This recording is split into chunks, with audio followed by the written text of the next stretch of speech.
નમસ્તે વિદ્યાર્થી મિત્રો, આજે આપણે પ્રેક્ટિકલ નંબર 7 વાયરિંગ સબ્જેક્ટનો પ્રેક્ટિકલ નંબર 7 કે જે છે analyse a simple control panel wiring for a industrial setup એ જોવાના છીએ. તો એની પહેલાં આપણે આપણો જે પ્રેક્ટિકલ છે એમાં કઈ રીતે લખવાનું, શું આપ્યું છે એ બધું સમજી લઈએ ફટાફટ. તો આપણો પ્રેક્ટિકલ નંબર 7 એનો એમ છે analyse a simple control panel wiring for an industrial setup.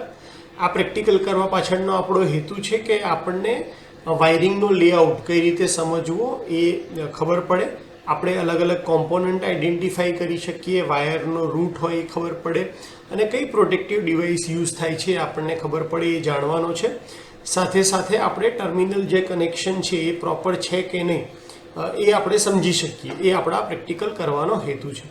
આ પ્રેક્ટિકલ જે છે એ ચેપ્ટર નંબર 3માંથી લેવામાં આવ્યો છે, એટલે એનો CO3 છે કે આપણે ઇન્ડસ્ટ્રીયલ વાયરિંગની રિક્વાયરમેન્ટ છે એ જાણી શકીએ અને એને એપ્લાય કરી શકીએ કે કઈ રીતે ઇન્સ્ટોલેશન થાય છે, કયા કયા મટીરિયલની આપણને જરૂર પડશે એ આપ્યું છે. ત્યારબાદ એની થોડીક થિયરી આપી છે. થિયરી પછી આપણે કઈ પ્રોસેસ ફોલો કરવાના છે એ આપ્યું છે. એક આપણને સેમ્પલ ડેટા આપ્યો છે અને આ ડેટા ઉપરથી આપણે કન્ક્લુઝન લખવાનું છે અને અહીંયા તમારે 3 સવાલના જવાબ લખવાના છે અને આ જે ક્રાઇટેરિયા છે એના બેઝ ઉપર ટીચર તમને અહીંયા માર્ક્સ આપશે. ચલો તો પ્રેક્ટિકલ સમજવાનું સ્ટાર્ટ કરીએ. Practical number 7. હવે આપણે એની અંદર સૌથી પહેલાં આપણી વાત કરીએ કે ભાઈ આપણને કઈ કઈ વસ્તુઓની આ પ્રેક્ટિકલ કરવામાં જરૂર પડશે. તો કે ભાઈ આપણી પાસે એક સેમ્પલ કંટ્રોલ પેનલ ડ્રોઈંગ હોવું જોઈએ. જેમ કે આ એક સેમ્પલ કંટ્રોલ પેનલ ડ્રોઈંગ છે. તમે આને આપણી લેબમાં જશો, મશીનની લેબમાં, તો મશીનની લેબની અંદર પણ તમને ડાબા હાથ ઉપર આ બધી આ જે ડાયાગ્રામ્સ છે એ ડ્રો કરેલા જોવા મળશે. જનરલી તમે સ્ટાર ડેલ્ટાનું જ્યારે સ્ટાર્ટર બનાવતા હોય તો મેઇનલી સ્ટાર્ટરના ડાયાગ્રામની અંદર આપણને આપણા જે કોમ્પોનન્ટ આપણા પ્રેક્ટિકલમાં લખ્યા છે એ બધાની ખાસ જરૂર પડતી હોય છે. તો તમારી પાસે 7મો પ્રેક્ટિકલ સમજવા માટે એક ડાયાગ્રામ હોવો જોઈએ, મલ્ટીમીટર અને અથવા તો કન્ટિન્યુટી ટેસ્ટર, કે તમારો જે વાયર છે કોન્ટેક્ટરમાંથી તમે લઈ જાઓ છો મોટરમાં તો એ ત્યાં સુધી પ્રોપર પહોંચે છે કે નહીં, તો એના માટે મલ્ટીમીટર આપણે બધાએ જોયું છે, આપણને ખ્યાલ છે કે મલ્ટીમીટર આ ટાઈપનું દેખાતું હોય છે. અને વાયરિંગ પ્રોપર છે એટલે કે વાયરિંગ અંદરથી શોર્ટ નથી થઈ ગયું, કોઈ છેડા અંદરથી શોર્ટ નથી થઈ ગયા, એ જાણવા માટે આપણે ઇન્સ્યુલેશન ટેસ્ટર એટલે કે મેગરનો ઉપયોગ કરીએ છીએ. મેગરની ખાસિયત એ છે કે આપણું સિસ્ટમ જેટલા રેટિંગની હોય એના કરતાં ડબલ એનો ટેસ્ટ વોલ્ટેજ હોવો જોઈએ. ધારો કે હું સિંગલ ફેઝ માટે ચેક કરી રહ્યો છું તો સિંગલ ફેઝની અંદર 230 વોલ્ટ છે, તો મેગરનો ટેસ્ટ વોલ્ટેજ હું 500 વોલ્ટ ઉપર સેટ કરીશ. અને જો હું 3 ફેઝ માટે ચેક કરી રહ્યો છું કે જ્યાં સપ્લાય ઓપરેટિંગ વોલ્ટેજ 440 વોલ્ટ હોય છે, તો ત્યાં હું મેગરનો ટેસ્ટ વોલ્ટેજ જે છે એ 1000 વોલ્ટનો રાખીશ. ત્યારબાદ આપણે વાત કરીએ એમ કે ભાઈ ઇન્સ્યુલેશન ટેસ્ટર. ચોથું છે કોમ્પોનન્ટની ડેટા શીટ, એટલે કે આપણી પાસે કયા કયા કોમ્પોનન્ટ છે. તો આવી એક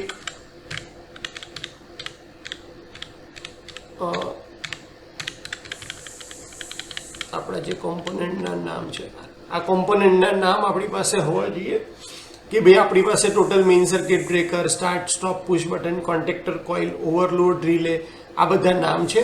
એને આપણે કયો સિમ્બોલથી ફિગરમાં રિપ્રેઝેન્ટ કરવા માંગીએ છીએ અને એના ટર્મિનલ કયા કયા છે અને એમાંથી આપણે કેટલા mm² વાયર પસાર કરવાના છીએ એનું ઇન્ડિકેશન દર્શાવતું એક આપણી પાસે યાદી હોવી જોઈએ, જે આપણી પાસે છે. ત્યારબાદ વાયરિંગનો ડાયાગ્રામ આપણે જોયું, એ વાયરિંગનો એક ડાયાગ્રામ હોવો જોઈએ. અને તમે જ્યારે પણ આ એક્સપેરિમેન્ટ કરતા હોય તો ઇલેક્ટ્રિકલમાં કોઈ પણ એક્સપેરિમેન્ટમાં હંમેશા તમારે એક સેફટી ગ્લવ અને આઈ પ્રોટેક્શન માટે ગ્લાસ એક પહેરી રાખવા જોઈએ, જેથી કરીને કોઈ પણ ટાઈમે જો બ્લાસ્ટ થાય અથવા કોઈ શોર્ટ સર્કિટ થાય તો તમે સેફ રહી શકો. તો સેફટી પ્રિકોશન માટે એ જરૂરી છે. હવે વાત કરીએ કે આપણે ડાયાગ્રામને સમજવો છે કે એની અંદર કઈ કઈ વસ્તુઓ આવે છે. તો એની પર ડાયાગ્રામ સમજતા પહેલાં આપણને કોમ્પોનન્ટ વિશે ખબર હોવી જોઈએ. તો આ આપણું એક MCB છે. MCB અને કોન્ટેક્ટર ઓલમોસ્ટ સેમ હોય, ખાલી ફરક એટલો છે કે MCBની અંદર આપણે ઓવરલોડ પ્રોટેક્શન આપેલું છે એટલે એમસીબી તમને ઓવરલોડની સામે પ્રોટેક્શન આપી શકે છે, જ્યારે કોન્ટેક્ટર છે એ ઓવરલોડ સામે પ્રોટેક્શન નથી આપી શકતું. દેખાય છે સેમ આ ટાઈપનું જ હોય. આ એમસીબી છે, ધારો કે આ સિંગલ પોલની એમસીબી છે, આ ડબલ પોલની એમસીબી છે, આ ટ્રિપલ પોલની એમસીબી છે અને આ 4 પોલની એમસીબી છે. તો કોન્ટેક્ટર પણ આ રહ્યું કોન્ટેક્ટર પણ આ સેમ ટાઈપનું જ દેખાય છે. ખાલી ફરક એટલો છે કે આની અંદર આપણે વસ્તુ મેન્યુઅલી સ્ટાર્ટ સ્ટોપ નથી કરતા. એમસીબીની અંદર આપણે એમસીબી જાતે ઓન કરવી પડે છે, જ્યારે કોન્ટેક્ટરમાં જ્યારે તમે કોન્ટેક્ટરની કોઇલ A1 અને A2ના એના 2 છેડા હોય કોઇલના, એની 2 વચ્ચે સપ્લાય આપો એટલે કે બસ કોન્ટેક્ટર 2 વોલ્ટેજ ઉપર ઓપરેટ થતા કોન્ટેક્ટર્સ આવે છે, 230 વોલ્ટ અને 440 વોલ્ટ. એટલે જેવું કોન્ટેક્ટરની કોઇલને 230 અથવા તો 440 વોલ્ટ મળશે એ એનર્જાઇઝ થશે અને સપ્લાય અહીંયા આપણે ધારો કે L1 L2 L3 લખ્યું છે ત્યાંથી સપ્લાય નીચે પાસ ઓન થશે અહીંયા. તો કોન્ટેક્ટર અને એમસીબી બંને દેખાવમાં સરખા લાગે, ખાલી ફરક કેટલો છે કે એમસીબી ઓવરલોડ સામે પ્રોટેક્શન આપે છે, જ્યારે કોન્ટેક્ટરની અંદર આપણે અલગથી ઓવરલોડ રિલે લગાડવી પડે છે. પણ જનરલી બધી જ જગ્યાએ ઓટોમેશન જ્યાં તમારે જોતું હોય ત્યાં તમારે કોન્ટેક્ટરનો યુઝ કરવાનો હોય છે. તો આ ફિગરમાં અહીંયા જોઈ શકો કે ડબલ પોલવાળી એમસીબી છે, જ્યારે આપણે અહીંયા તમારું કોન્ટેક્ટર છે એ 3 પોલનું છે અને એનાથી તમે અહીંયા ધારો કે આર વાય અને બી સપ્લાય આપ્યો હોય તો એ નીચે ક્યારે આવશે આર વાય અને બી? જ્યારે તમે એની કોઇલ જે છે A1 A2 એને એનર્જાઇઝ કરશો ત્યારે.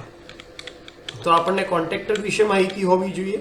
અને અહીંયા આ ફિગરમાં આપણે આ જે અહીંયા રેક્ટેંગલ ડ્રો કર્યો છે અને આડી લાઈન મારી છે, આ આપણા 4 કોન્ટેક્ટર છે, 1 2 3 અને 4. આ કોન્ટેક્ટરની સાથે ટાઈમર પણ કનેક્ટ કરેલું છે, એટલે અહીંયા એક ટાઈમરનો સિમ્બોલ વાળો ક્રોસ આપેલું છે, તો કે અહીંયા તમારું ટાઈમર આપેલું છે. ત્યારબાદ કોન્ટેક્ટર સમજ્યા પછી તમને ખબર હોવી જોઈએ ઇન્ડિકેટર લેમ્પ, એટલે કે તમારો સપ્લાય પ્રોપર આવે છે કે નહીં. તો 230 વોલ્ટ કે 440 વોલ્ટ આવતા હશે સિસ્ટમમાં તો જ તમારી આ ઇન્ડિકેટર લાઇટ ઓન થશે. ઇન્ડિકેટરની અંદર 2 છેડા હોય, એક તમારો ફેઝ હોય અને એક ન્યુટ્રલ હોય, બંને મળે ત્યારે તમારું ઇન્ડિકેટર જે છે એ ઓન થશે.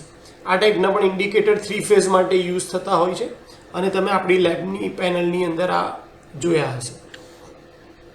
એક સિમ્પલ લોજિકની વાત કરીએ તો આપણા જે ઇન્ડિકેટર લેમ્પ છે, આ ઇન્ડિકેટર લેમ્પ છે, તો એને જે નેગેટિવ અથવા ન્યુટ્રલ ટર્મિનલ આપણે કહીએ ડાયરેક્ટ આપી દઈએ છીએ અને ફેઝ ટર્મિનલ તમે અહીંયાથી અથવા સ્વિચ થ્રુ પણ આપી શકો. જનરલી આપણા જે લેમ્પ છે એને સપ્લાય અને ન્યુટ્રલ આપણે ડાયરેક્ટ આપતા હોય છે, જેથી કરીને આપણને ખ્યાલ આવે કે ભાઈ હા આ ઇન્ડિકેટર એટલે કે અહીંયા સપ્લાય પ્રોપર મળી રહ્યો છે. ત્યારબાદ આવે સ્ટાર્ટ અને સ્ટોપના પુશ બટન. તો અહીંયા જે આ ગ્રીન કલરનું દેખાય છે જે પ્રેસ કરવાવાળું છે, આ પુશ બટન પણ તમે આપણી લેબોરેટરીમાં જોયા જ છે. પેનલ નંબર એન્ટર થતાં બીજી પેનલની અંદર જ સ્ટાર્ટ અને સ્ટોપ પુશ બટન, જે આપણા એસી પ્રેક્ટિકલ એસી મોટર્સના પ્રેક્ટિકલ છે એની અંદર આ લાગેલા જ હોય છે. અને આ જે પુશ બટન છે એની અંદર હંમેશા બંને બાજુ ફેઝ જ આવે છે. આ વસ્તુ ખાસ યાદ રાખવાની છે કે પુશ બટનમાં બંને બાજુ ફેઝ જ આવે. જેવી રીતે સ્વિચ હોય, સ્વિચની અંદર પણ બંને બાજુ ફેઝ જ આવતા હોય અને એનું કામ પાવર આગળ લઈ જવાનું છે, પાવરને આગળ પાસ ઓન કરવાનું છે. પુશ બટન નામ જ ઇન્ડિકેટ કરે છે કે તમે પુશ એટલે બટનને પુશ કરશો ત્યારે એની અંદર કંઈક ઓપરેશન થશે. તો એમાં 2 ટાઈપના ઓપરેશન થતા હોય છે, સ્ટાર્ટ અને સ્ટોપ. સ્ટાર્ટ માટેનું પુશ બટન જનરલી ગ્રીન કલરનું હોય છે અને સ્ટોપ માટેનું પુશ બટન જનરલી રેડ કલરનું હોય છે. સ્ટાર્ટનું પુશ બટન જો તમે એનું ડાયાગ્રામના ફોર્મમાં જોશો તો એને એનો સ્વિચ તરીકે પણ ઓળખવામાં આવે છે, એટલે કે નોર્મલી ઓપન. તો જેવો તમે તમારો સપ્લાય ચાલુ કરો છો તો એ નોર્મલી ઓપન કન્ડિશનમાં હોય છે, એટલે કે એનો પાવર એક જગ્યાએથી બીજી જગ્યાએ જઈ શકતો નથી. એ પાવર ક્યારે પાસ ઓન કરે છે? જ્યારે તમે એને ક્લોઝ કરો ત્યારે. એટલે કે નોર્મલી ઓપનમાંથી આપણે એને ક્લોઝ કન્ડિશનમાં લઈ જવું પડે ત્યારે એ પાવર પાસ કરશે. અને જે રેડ કલરનું છે જેને આપણે સ્ટોપ પુશ બટન તરીકે ઓળખીએ છીએ એ નોર્મલી ક્લોઝ કોન્ટેક્ટ તરીકે ઓળખાય છે, કે જેવો તમે સપ્લાય આપશો તો નોર્મલી ક્લોઝમાંથી એ સપ્લાય આગળ જ જવા દેતું હોય છે. આપણે જો સપ્લાય બ્રેક કરવો હોય તો આપણે બટનને જ્યારે પ્રેસ કરશું ત્યારે એ સપ્લાયને ઓપન કરી દેશે અને લાઇટ અહીંયા ચાલુ થતી નથી. તો આ એક સિમ્પલ ડાયાગ્રામ છે કે જે સ્ટાર્ટ અને સ્ટોપ પુશ બટનનું ફંક્શન સમજાવે છે. સ્ટાર્ટ પુશ બટન એટલે કે normally open, stop push button એટલે કે નોર્મલી ક્લોઝ પુશ બટન છે, જેનો ઉપયોગ આપણે ઇન્ડસ્ટ્રીયલની અંદર પેનલ વાયરિંગની અંદર કરતા હોઈએ છીએ. આમાં બંને સાઈડ ફેઝ જ આવતા હોય છે. તો આપણે કોન્ટેક્ટર સમજી લીધા, સ્ટાર્ટ અને સ્ટોપનું પુશ બટન સમજી લીધું. સ્ટાર્ટર જે કોન્ટેક્ટર છે એની અંદર જે કોઇલ યુઝ થાય છે એ સમજી કે ભાઈ કોઇલ બે ટાઈપના અલગ અલગ વોલ્ટેજ ઉપર ઓપરેટ થતી કોઇલ હોય છે. 230 વોલ્ટ ઉપર ઓપરેટ થતી કોઇલ પણ આવે છે અને 440 વોલ્ટ ઉપર ઓપરેટ થતી કોઇલ પણ આવે છે. આ ડાયાગ્રામમાં તમે અહીંયા જુઓ તો આ તમારા કોન્ટેક્ટર આપેલા છે 3. આ જે ક્લોઝ કર્યું છે એ સ્ટોપ કોન્ટેક્ટ એટલે કે નોર્મલી ક્લોઝ. આ પણ તમારો સ્ટોપ કોન્ટેક્ટ છે, આ પણ તમારો સ્ટોપ કોન્ટેક્ટ, અહીંયા પણ એક સ્ટોપ કોન્ટેક્ટ છે અને આ ડાયરેક્ટ બે લાઈન જ આપી છે એ તમારો નોર્મલી ઓપન કોન્ટેક્ટ એટલે કે NO કોન્ટેક્ટ છે. NO કોન્ટેક્ટ તો NO કોન્ટેક્ટ તમારા કોન્ટેક્ટરની અંદર પણ હોઈ શકે છે અને આપણે આ રીતે જે સ્ટાર્ટવાળું પુશ બટન લઈએ છીએ એની અંદર પણ હોઈ શકે છે. પણ જનરલી મોટરને સ્ટાર્ટ અને સ્ટોપ કરવા માટે જ આપણે આ પુશ બટનવાળા કોન્ટેક્ટ યુઝ કરીએ છીએ. અધરવાઇઝ કોન્ટેક્ટરની અંદર આવા ઓક્ઝિલરી કોન્ટેક્ટ આપ્યા હોય NO અને NC માટે, તો એનો આપણે કોન્ટેક્ટરની અંદર જ NO અને NC ટર્મિનલનો કોન્ટેક્ટરના ટર્મિનલનો યુઝ કરતા હોય છે. એટલે અહીંયા જ્યાં સ્ટાર્ટ લખ્યું છે અને અહીંયા જ્યાં સ્ટોપ લખ્યું છે આ એ તમારા ગ્રીન અને રેડ કલરના સ્ટોપ પુશ બટનવાળા કોન્ટેક્ટ છે. બાકી અહીંયા જે NO અને NC આપ્યા છે ડાયરેક્ટ આવી રીતે એ આપણા કોન્ટેક્ટરની અંદર રહેલા NO અને NC કોન્ટેક્ટ છે.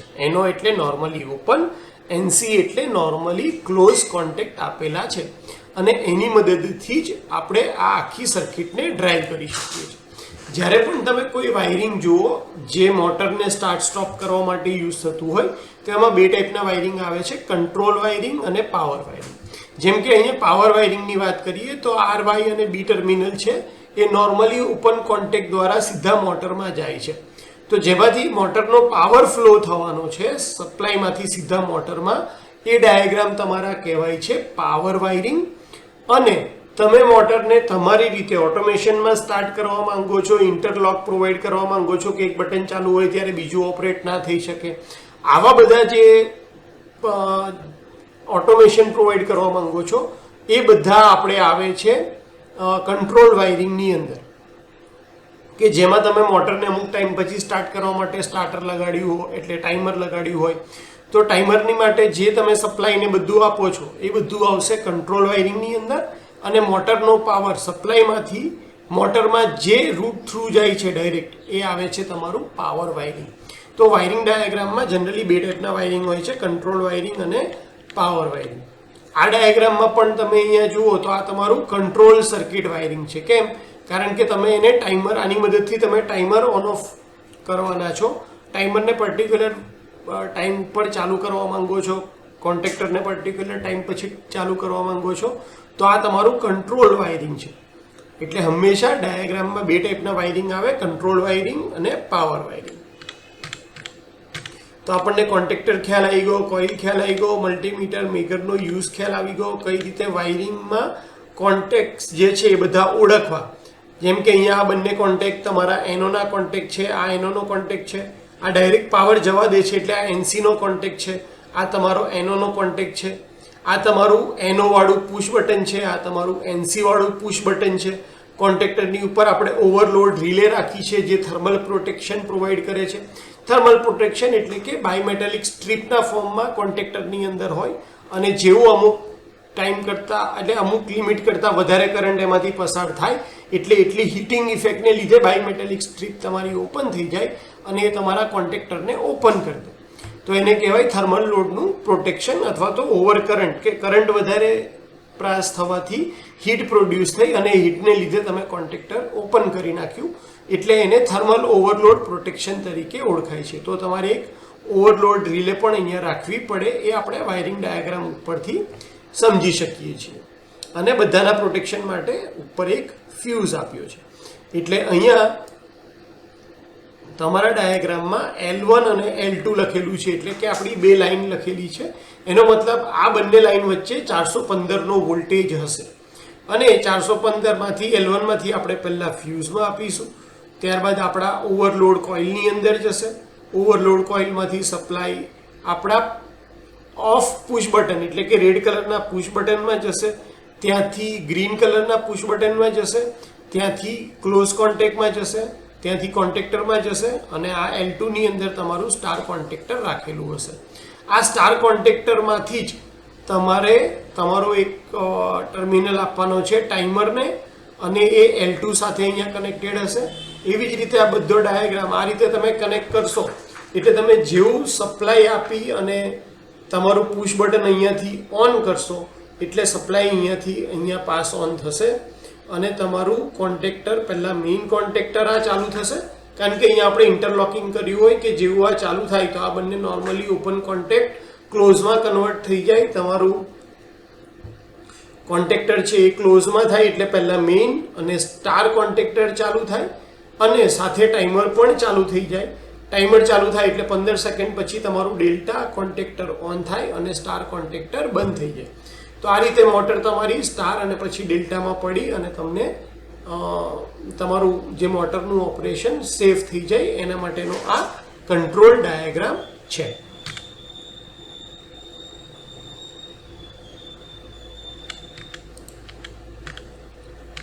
તો આપણે બધા અલગ અલગ કોમ્પોનન્ટ સમજ્યા, કોન્ટેક્ટ સમજ્યા.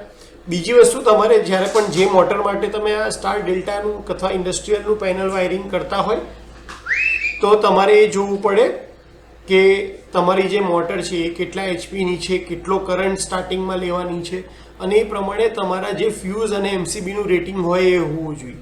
તમારે ધારો કે તમારી મોટર 14 એમ્પિયર કરંટ લેવાની છે અને તમે 10 એમ્પિયરની એમસીબી રાખશો તો તે વારા ઘડીએ ટ્રીપ થયા કરશે અને એટલા માટે તમે જે પણ કોમ્પોનન્ટ સિલેક્ટ કરો એનું રેટિંગ પ્રોપર તમારે લેવું પડે. જેમ કે કોન્ટેક્ટર તમે લો, 415 વોલ્ટ તમારી 3 ફેઝ મોટર છે, 415 વોલ્ટ ઉપર ઓપરેટ થાય છે અને તમે કોન્ટેક્ટર 230 વોલ્ટ વાળું લેશો તો એ ચાલશે નહીં, તરત એ કોન્ટેક્ટર ઓવર વોલ્ટેજ આપવાને લીધે બળી જશે.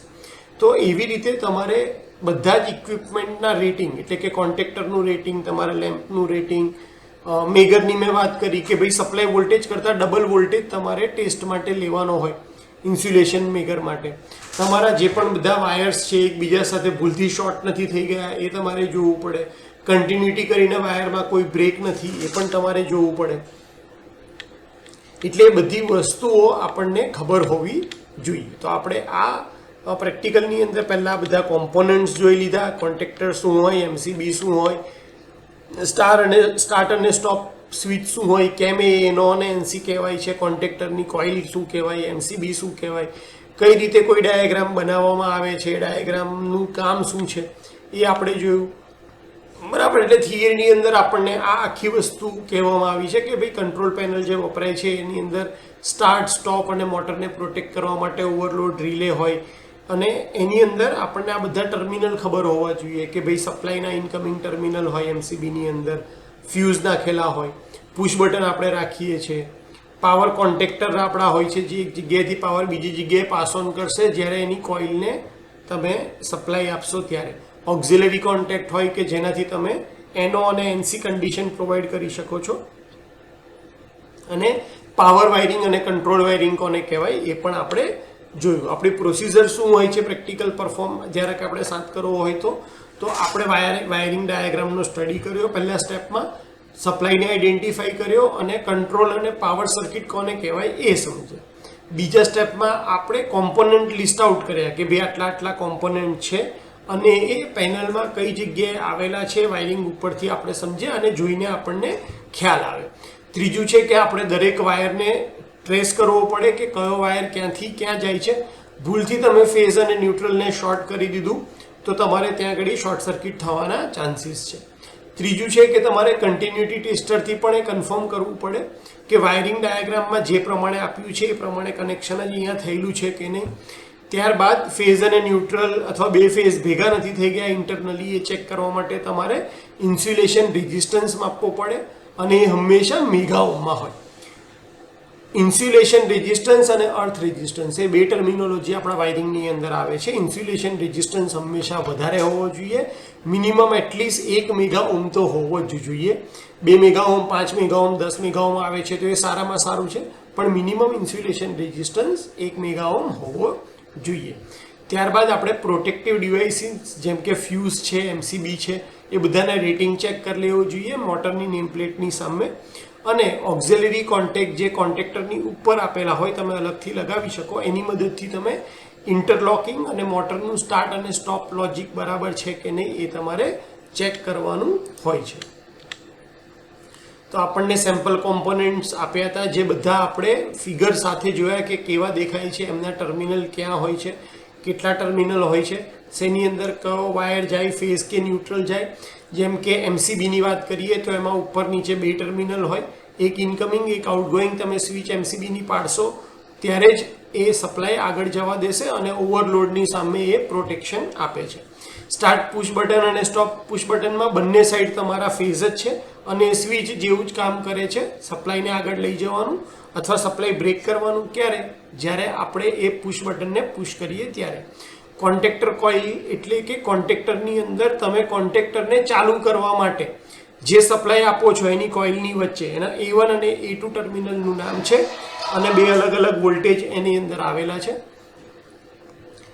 230 વોલ્ટ અને 440 વોલ્ટ. અને એના ઉપર જ તમે સપ્લાય આપશો તો તમારું કોન્ટેક્ટર RYB ને નીચેની સાઈડ જવા દેશે. તો કોન્ટેક્ટરમાં ટોટલ 8 ટર્મિનલ છે, A1 અને A2 કોન્ટેક્ટર ચાલુ કરવા માટે, L1, L2, L3 જ્યાં તમે RYB આપશો અને નીચે L1, L2, L3 જ્યાંથી તમે સપ્લાય બહાર લેશો.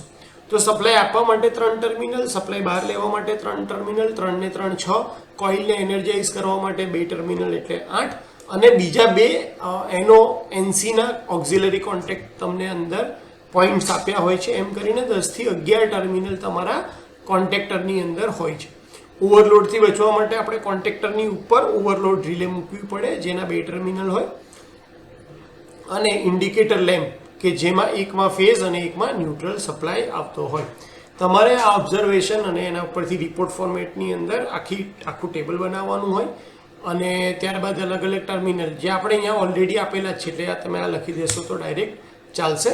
અને તમારે જે કોમ્પોનન્ટ છે એનું રેટિંગ એટલે કે A1 A2 વચ્ચે 230 440 વોલ્ટ હોય, કોન્ટેક્ટર તમારા 16 એમ્પિયરના આવે, 32 એમ્પિયરના આવે, 440 વોલ્ટવાળા આવે, તો એનું રેટિંગ કેટલા વોલ્ટ ઉપર ઓપરેટ થતું હોય એ આવે. સ્ટાર્ટ અને સ્ટોપ પુશ બટન જનરલી આપણા 230 વોલ્ટ ઉપર અથવા તો 440 વોલ્ટ ઉપર ઓપરેટ થતા સ્ટાર્ટ અને સ્ટોપ પુશ બટન આવે છે.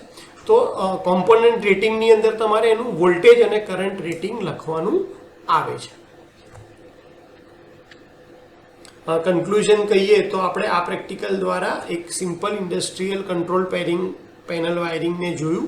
એના દરેક કોમ્પોનન્ટ જે છે એને આપણે સમજ્યા, જેવા કે MCB, push button contactor, overload relay, indicator lamp એ આપણે આઈડેન્ટિફાઈ કર્યા પેનલની અંદર અને કઈ રીતે ચેક કરવા વાયરિંગ ડાયાગ્રામ પ્રમાણે એ સમજ્યા. એના ઉપર આપણે કન્ટિન્યુટી ટેસ્ટ કરીને જોયું કે ભાઈ કઈ રીતે વાયર એક જગ્યાએથી બીજી જગ્યાએ જાય છે. એનું ઇન્સ્યુલેશન રેઝિસ્ટન્સ માપીને આપણે એ કન્ફર્મ કરીએ છીએ કે ભાઈ તમારું જે વાયરિંગ છે એ સેફ છે કે નહીં. અને ત્યારબાદ દરેક પ્રોટેક્ટિવ ડિવાઇસ છે એનું રેટિંગ આપણે જોયું, જેમ કે કોન્ટેક્ટર હોય તો એ 440 વોલ્ટ નું હોય છે અને A1 A2 વચ્ચે પણ તમારે 440 વોલ્ટ આપવાના હોય અને 32 એમ્પિયર, 16 એમ્પિયર, 63 એમ્પિયર સુધીનું કરંટ હેન્ડલ કરે એવી કેપેસિટીના આવતા હોય છે. આ એક્સરસાઇઝ આપણને હેલ્પ કરે છે કે કઈ રીતે આપણે સપ્લાય કંટ્રોલ વાયરિંગ અને મોટર સર્કિટને સમજીએ એના કનેક્શનને. ત્યારબાદ આપણને 3 સવાલ પૂછવામાં આવ્યા છે પ્રેક્ટિકલની અંદર કે ભાઈ ઓવરલોડ રિલે કઈ રીતે મોટરને પ્રોટેક્ટ કરે છે. તો મોટરની રેટેડ કેપેસિટી કરતાં જો વધારે કરંટ જાય તો તરત જ જે રિલે છે એ ટ્રીપ થઈ જાય છે અને એનું કંટ્રોલ સર્કિટ ઓપન કરી દે છે. કંટ્રોલ સર્કિટ ઓપન કરી દે એટલે મોટર તમારા સપ્લાયમાંથી ડિસ્કનેક્ટ થઈ જાય છે અને ઓવર કરંટને લીધે મોટરની વાઇન્ડિંગને જે નુકસાન થતું હોય એ બચે છે.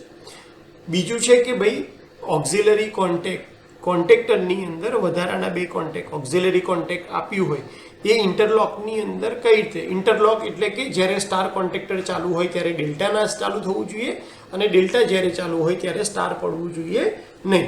એને કહેવાય ઇન્ટરલોકિંગ. એટલે કે એક વસ્તુ ચાલતી હોય ત્યારે બીજી વસ્તુ ચાલુ થવી જોઈએ નહીં. તો ઓક્ઝિલરી કોન્ટેક્ટ એ કોન્ટેક્ટર કે રિલેમાં આપેલા વધારેના કોન્ટેક્ટ છે કે જે કંટ્રોલ અને સિગ્નલિંગ માટે ઉપયોગમાં લેવાય છે. ઇન્ટરલોકિંગમાં બે વિરોધાભાસી ઓપરેશન એટલે કે ફોરવર્ડ અને રિવર્સ એકસાથે ના થવું જોઈએ.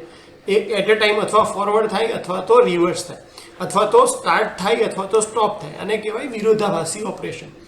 આવા ના થાય એટલા માટે આપણે હોલ્ડિંગ સર્કિટ બનાવવા માટે પણ ઓક્ઝિલરી કોન્ટેક્ટનો યુઝ કરીએ છીએ અને ઓક્ઝિલરી કોન્ટેક્ટથી ઇન્ટરલોકિંગ આપીને આપણે આપણા વાયરિંગને વધારે સેફ કરીએ છીએ.